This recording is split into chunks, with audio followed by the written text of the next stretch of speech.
Autre vidéo aujourd'hui, un autre sujet qui me tient à cœur et qui va être très pertinent pour n'importe quelle personne qui décide de changer son alimentation à l'alimentation cétogène, c'est la possibilité de ce qu'on appelle un rebond glucidique ou des écarts alimentaires.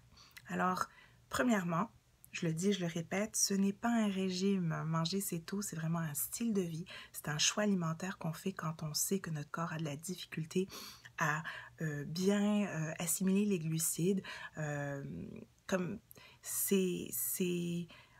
il y a des gens qui font des blagues et qui disent My God, c'est une secte alimentaire. Non, pas du tout. La chose qu'on veut comprendre et qu'on veut accepter, c'est que si on mange céto, c'est qu'on a essayé plein de choses auparavant, puis qu'on réalise que manger tout en modération, ça ne fonctionne pas pour nous. Pourquoi? Parce qu'on est résistant à l'insuline et dès qu'on mange des glucides, on a tendance à passer en mode stockage. Par contre, je ne veux pas que vous mettiez dans la tête que si vous mangez des glucides, c'est la fin du monde. Alors, là encore, c'est très, très important. On ne veut pas être en mode je me prive de tout, il y a des interdits. Alors, quand on parle d'alimentation cétogène, il y a des aliments qui sont recommandés, qu'on peut manger en quantité importante pour combler notre faim. Il y a des aliments qu'on va manger modérément parce qu'ils sont un peu plus riches en glucides, mais qu'ils sont excellents pour la santé et on ne veut pas en priver. Puis ensuite, il y a tous les aliments transformés qui sont ultra riches en glucides, qui nous apportent aucun bienfait sur le plan de vue alimentaire, mais qui peuvent parfois nous attirer parce que c'était des aliments qui nous réconfortaient, etc. Et la tentation va être toujours là. Qu'on aille manger chez des amis, qu'on aille au resto, qu'on soit à une réunion au niveau du travail, il y a souvent des aliments ultra transformés. On parle de pâtisserie, de gâteaux, de chocolat, etc. Et ces aliments vont nous faire de l'œil. Alors, il y a plusieurs stratégies pour y faire face, mais parfois, on ne résiste pas et on va manger quelque chose qui n'est pas vraiment recommandé, qui devrait être à éviter. Première chose, il faut réaliser que ça arrive à tout le monde au moins une fois, 2 fois, 3 fois, et que c'est pas la fin du monde. Alors, je pense qu'il faut pas, parce qu'on a mangé une fois des glucides, catastropher, puis dire, ben écoute, c'est fini pour moi, je retourne à mes vieilles habitudes. Non, il ne faut pas faire ça. Il faut réaliser que chaque repas, chaque aliment est un choix. Et ce n'est pas parce qu'on a fait un mauvais choix dans un repas, dans une journée, que cela va devoir nécessairement entraîner d'autres mauvais choix plus tard dans notre journée, dans notre semaine ou dans notre mois. J'appelle ça le phénomène de la famille Timbit. Les gens qui habitent au Québec se reconnaîtront. Alors, je donne toujours ce petit exemple. Vous êtes en réunion, quelqu'un a amené une boîte de Timbit.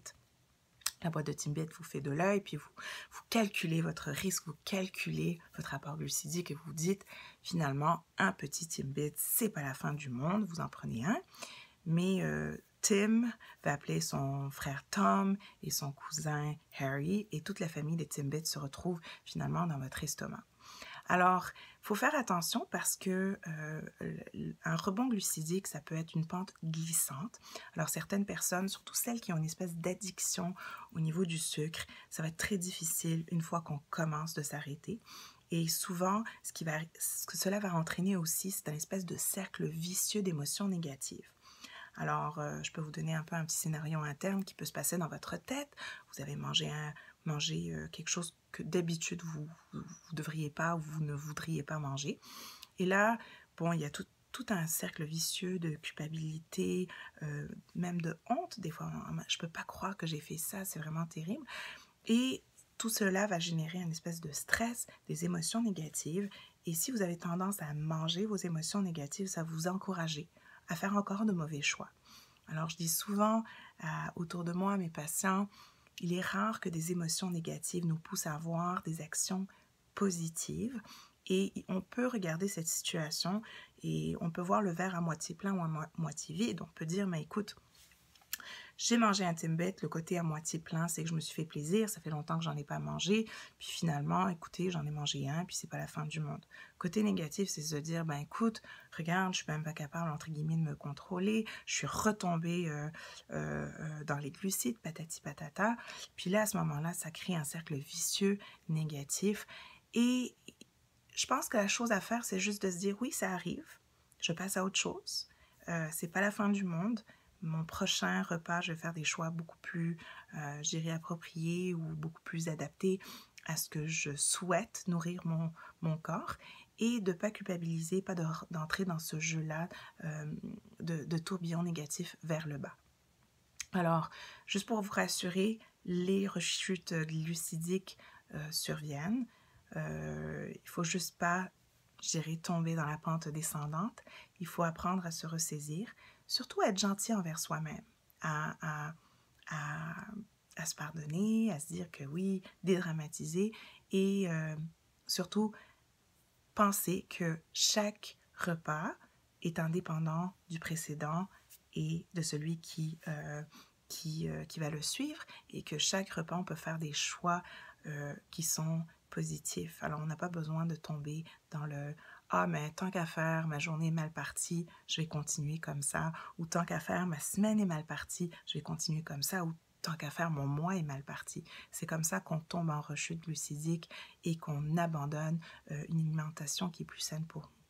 Alors, je sais que c'est plus facile à dire qu'à faire, mais je vous encourage à faire des choix conscients à chaque repas et de vous garder motivé en vous rappelant toujours c'est quoi qui vous motive à faire ces changements alimentaires et à regarder à chaque repas ou à chaque fois que vous mangez, vous posez la question et là, ça fait l'objet d'une autre capsule, mais pourquoi est-ce que je mange?